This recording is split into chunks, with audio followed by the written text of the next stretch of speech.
Foreplay like this can only lead to sex. Rebecca De Mornay guest stars in an all-new Practice, ABC Sunday, 10/9 Central. Sunday, a This Week exclusive. He's the man President Bush says will decide who controls Iraq. Until now, he hasn't talked about his plan. But Sunday morning, he's talking with George Stephanopoulos, only on ABC's This Week, Sunday. Reviewing the main story tonight, at least 8 Americans were killed in Iraq today in attacks on land and at sea. Dozens of Iraqis were also killed. 3 of the strikes targeted oil facilities off the coast of Basra, and it appears to be a new front in the insurgents' campaign to destabilize Iraq. Finally this evening, held hostage by shame. When 3 Japanese civilians were freed from their captors in Iraq this month, most of the world was relieved. But in Japan, there was anger. It says much about the culture and honor and duty that the blame in Japan is on the victims.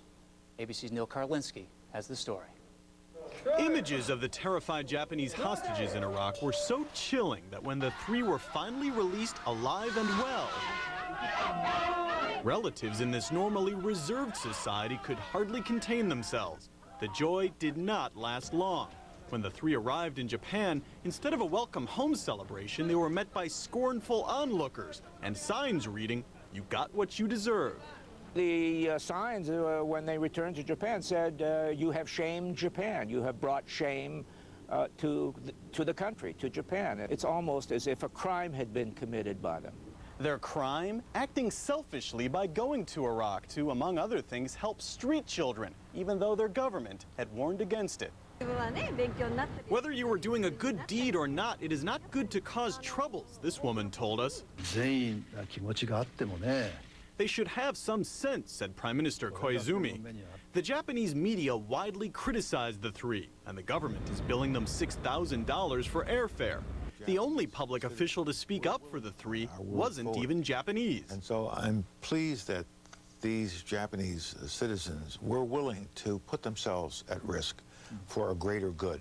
Together with their families, the 3 have made several public statements expressing deepest apologies, but the shame persists. One of the reasons that psychiatrists are treating them and are concerned with them is that there's always a potential that they may do some bodily harm to themselves under these circumstances. They told a psychiatrist they are under greater stress now back in Japan than at this terrifying moment when they had knives to their throats. The former hostages have gone into hiding. Neil Karlinski, ABC News, Los Angeles. And that is our report tonight. Tomorrow on World News Tonight Sunday, the Marine Corps' toxic legacy. It may be one of the worst cases of water poisoning the country has ever seen. I'm Bob Woodruff. For all of us here at ABC News, good night.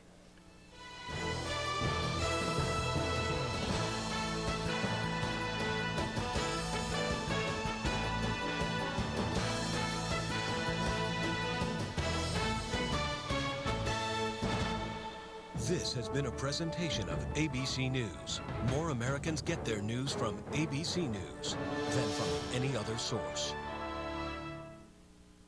Tonight, the network television premiere of Almost Famous. Rock stars have kidnapped my son. Oh. Starring one of the greatest movie soundtracks ever.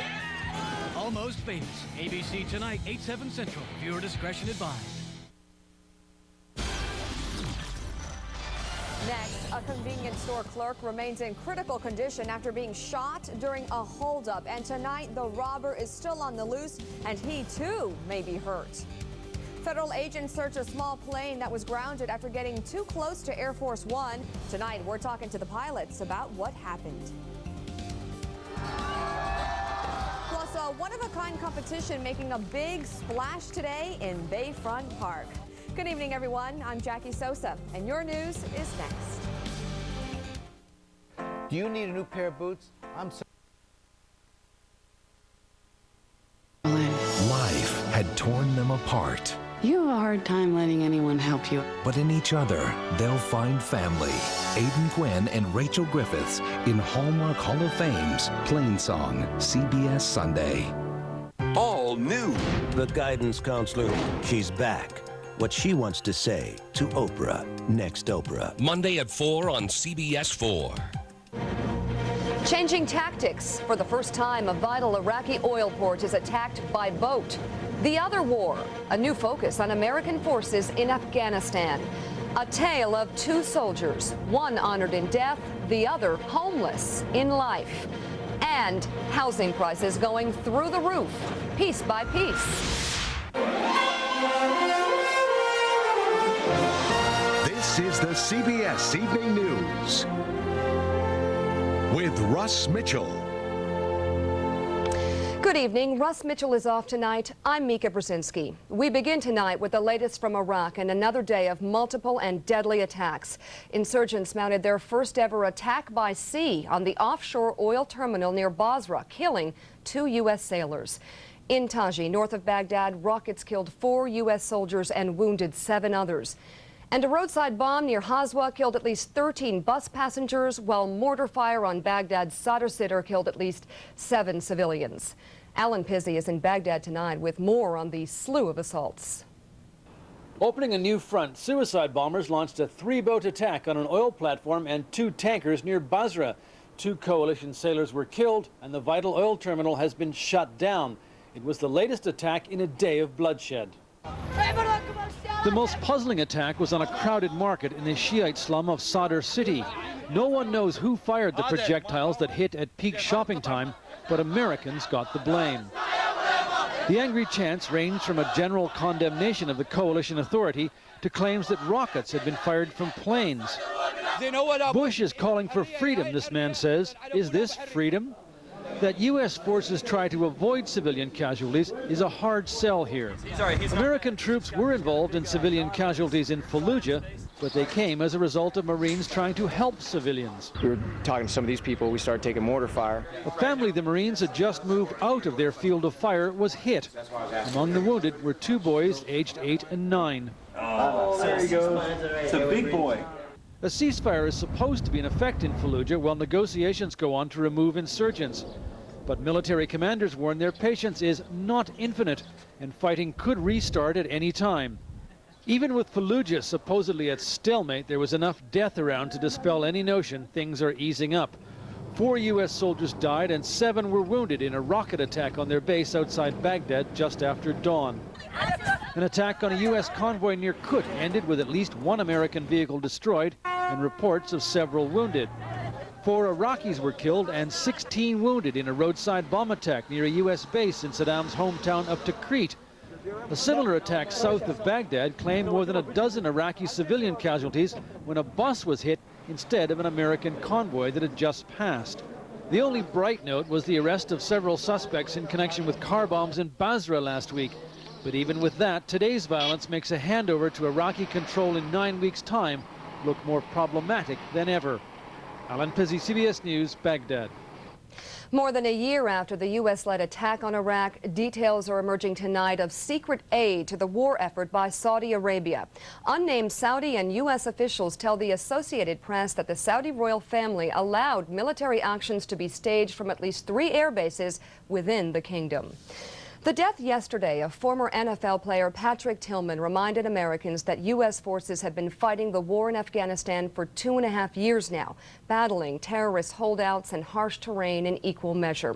Randall Pinkston is with the frontline troops thrust into the spotlight by a high-profile casualty. The Rangers, the Army's premier light infantry unit, is usually given the toughest assignments. Now the tragic death of Specialist Patrick Tillman, the former football hero, has focused new attention on the role of one of the Army's most elite units in Afghanistan. A former Defense Department official tells CBS News that Rangers have been operating along the border between Pakistan and Afghanistan, searching for Osama bin Laden and his accomplices. Small teams of elite U.S. operatives have been working with the Pakistani Army to flush out high-value targets along the mountainous frontier, with an unprecedented number of U.S. troops lying in wait on the Afghan side of the border. While military officials won't reveal details, it's known Rangers were operating near the border town of Khost, where Tillman's unit was ambushed. They dismounted, they moved towards the ambush, firefight ensued, and that's when Specialist Tillman was killed. In recent weeks, Afghan insurgents have stepped up their attacks. These pictures, taken by a freelance photographer, claim to show Taliban launching an attack on a U.S. base in Khost. The U.S. military insists the Taliban have been whipped into submission, but also acknowledges that bin Laden's allies are a serious threat to peace. These are desperate acts by desperate people who are about to be overcome by a political process here in Afghanistan. For U.S. forces throughout Afghanistan, the death of Patrick Tillman is a somber reminder. Despite progress in defeating the enemy, this remains a dangerous place. Randall Pinkston, CBS News in eastern Afghanistan. For more now on the U.S. war effort in Afghanistan, we turn to CBS News consultant Jerry Van Dyke. Jerry, good evening. Good evening, Mika. First of all, what's this region like? This region is like Arizona, but a very, very humid Arizona. It's about 3,000 feet high. There's a lot of scrub grass. There are low hills. There are trails leading back and forth between Afghanistan and Pakistan, and you cannot tell the difference at all between one country and the other. Are you surprised at all about the level of activity there? Is this a sign, perhaps, that we're close to something? The Taliban started their comeback last August. They've killed 650 people since then. There has been a slowdown, the military has said, in the last few months. However, what this shows that the U.S. military knows very well that something is going to happen or that there are a lot of people in this area. During this firefight or after it, a general, an Afghan general who was with the U.S. military said 9 people were killed, 8 of whom were Arabs, which means Al-Qaeda is in this region. Osama bin Laden spent much of the 1980s and the early part of the 1990s in this area. Very, very possible Osama bin Laden is right here. Jerry Van Dyke, thank you. The NFL commissioner said today that Pat Tillman personified the best values of America and of the league. But as Vince Gonzalez reports, his friends say Tillman would not have wanted the focus to be on him. When Pat Tillman was in the 1998 NFL draft, he wasn't picked until the last round. Please join me in a moment of silence. Today, the draft began by honoring him. The NFL retired his jersey, and this year's #1 pick spoke of his sacrifice. It's the things that are going on today in the draft, and all this seems very unimportant. A thought echoed in the minds of many Americans this week who were forced to focus on the cost of war. First, the stark images of faceless dead coming home in flag-draped caskets, and then Tillman, whose celebrity guaranteed his death would be more than just a passing statistic. But his former coach says he would be upset at all the attention. He never wanted to be singled out, and he never wanted the spotlight, and I always honored that. In Tillman's hometown of San Jose, California, though, they can't help but remember a hero. It's a sacrifice that he was willing to make, and, I say the school and the community here is really proud of him. Outside the stadium where he once played, fans gathered to think about that sacrifice. And that is something Tillman probably would have wanted. Times like this, you stop and think about just how, not only how good we have it, but what kind of a system we live under. What freedoms were allowed, and that wasn't built overnight. And Tillman, like all the volunteers fighting overseas, knew defending that way of life could cost him his own. Vince Gonzalez, CBS News, Los Angeles. The men and women fighting in Afghanistan and Iraq put their lives on hold to serve the country. Their families wait for months simply for word on when they may come home.